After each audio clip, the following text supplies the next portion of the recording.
There is a doctor who works in one of the poorest neighborhoods in her city. Her days start before sunrise and end long after dark. Every patient who walks through her door carries not just an illness, but a story. Poverty, violence, a child she couldn't save last month, a father who can't afford his medication, a mother crying in the waiting room because there's nowhere else to bring her fear. The doctor absorbs all of it, every day, for years. And here is the part every helper listening to this already knows in their bones. You cannot pour from an empty cup, but nobody ever tells you when you're supposed to fill it. There's no gap in the schedule, no pause button on human suffering. The next patient is already waiting while you're still holding the last one's pain. So the doctor did what most helpers eventually do. She started running on fumes. She noticed herself getting shorter with patients, foggier by 3 p.m., numb by the time she got home. The exact numbness she went into medicine to prevent in other people now living inside her. Until someone taught her something so small, it sounds almost like a joke, and it changed everything.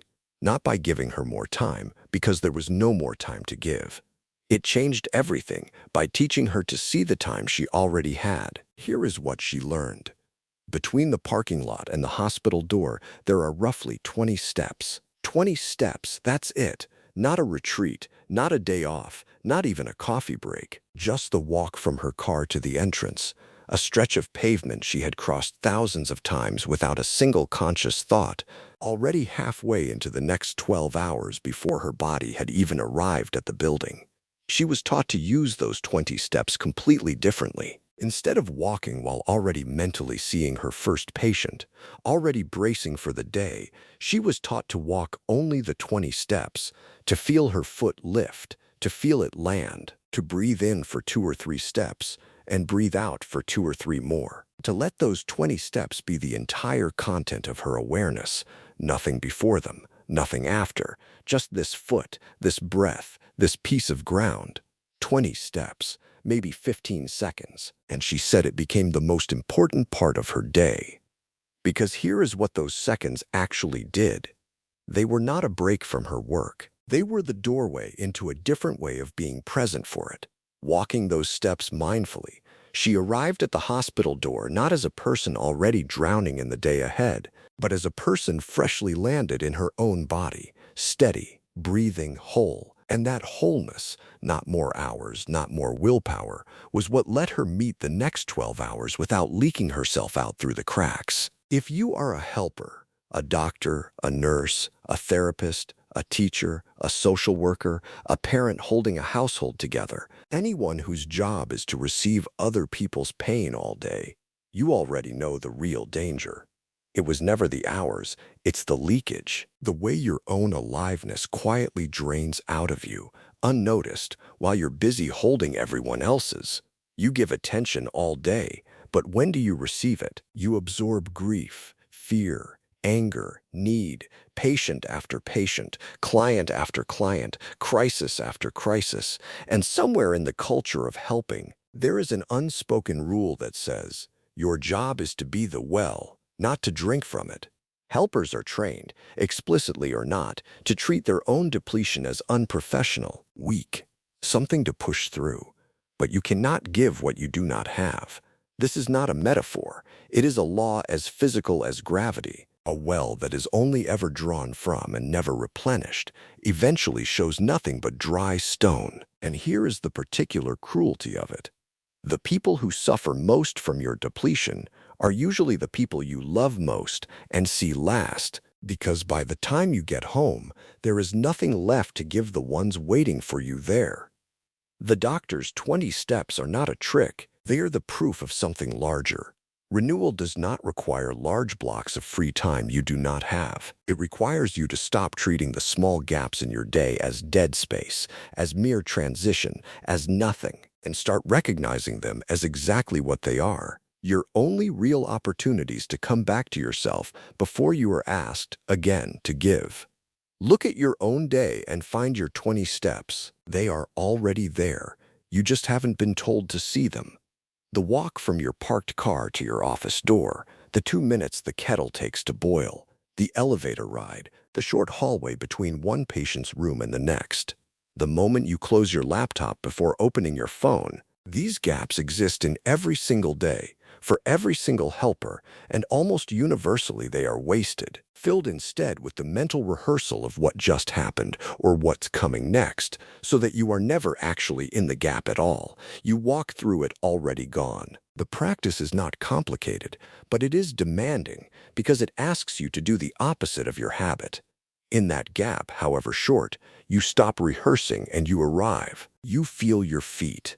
You take one full breath, all the way in, all the way out, and you let that single breath be enough. If it's a longer gap, you can go further. Breathing in, you might silently say, I have arrived. Breathing out, I am home. Home not to a place, but to your own body, your own aliveness, if only for the length of that walk, that kettle, that elevator. This applies just as much to the food you eat as the ground you walk on. If you eat your breakfast while already reading the day's messages, mentally in tomorrow's meeting, you consume the calories but none of the nourishment. You have eaten and yet you were not there for the eating, and something in you stays hungry regardless of how full your stomach is. But if you take even 5 of those minutes and actually taste what you're eating, feel the warmth of the cup in your hands, notice the texture of the food, breathe between bites, those 5 minutes become a genuine deposit into the same account that your entire day will spend from. Small, but real. And real, repeated daily, is what a well is made of. There is a reason this matters more than almost any other practice for people who help others. Your own state is not separate from your ability to help. Think about the difference between receiving comfort from someone who is calm, present, and rested, and receiving it from someone who is frazzled, distracted, and running on empty, however kind their intentions. The words might be identical. The effect is not. Your patients feel your nervous system before they hear your diagnosis. Your clients absorb your presence before they absorb your advice. Your children feel whether you have actually arrived home or whether your body came home while the rest of you is still at the office. Depletion is not invisible to the people you're trying to help.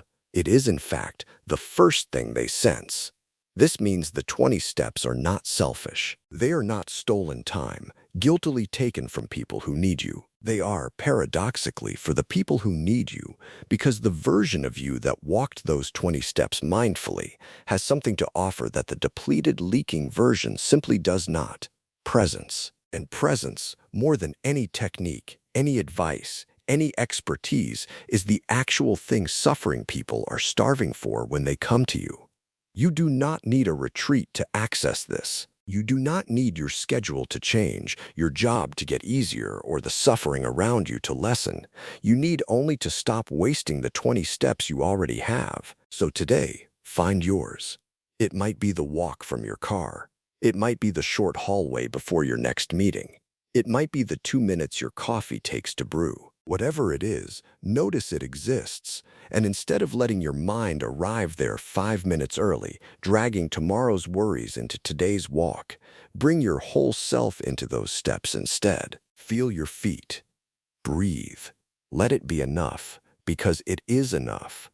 Not because it solves everything, but because it is the small, repeated act by which a person who gives all day remembers that they still also exist. You cannot control how much the world asks of you. You cannot make the suffering around you smaller, or the hours longer, or the need less urgent. But you can decide, today, to stop walking through your own life already gone. 20 steps, 1 breath, right here. This is how a well refills, not all at once, but one small return to yourself at a time.